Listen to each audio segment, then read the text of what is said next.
Okay guys. So, sa lahat ng mga nagtatanong kung ano yung ginagamit nating vitamins no sa ating farm, kasi may mga nagtatanong din.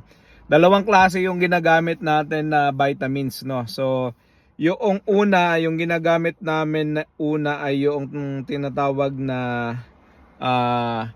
MBAA no. So, MBAA plus E plus P no. So ibig sabihin ito yung multivitamins na may amino acid, tapos may electrolytes na din kasama, at saka may probiotics no. So ito ay gawa ng CABS no, CABS. CABS baka naman yan. Hindi po ako sponsor ng mga kuha na to, disclaimer lang ha, hindi po ako sponsor.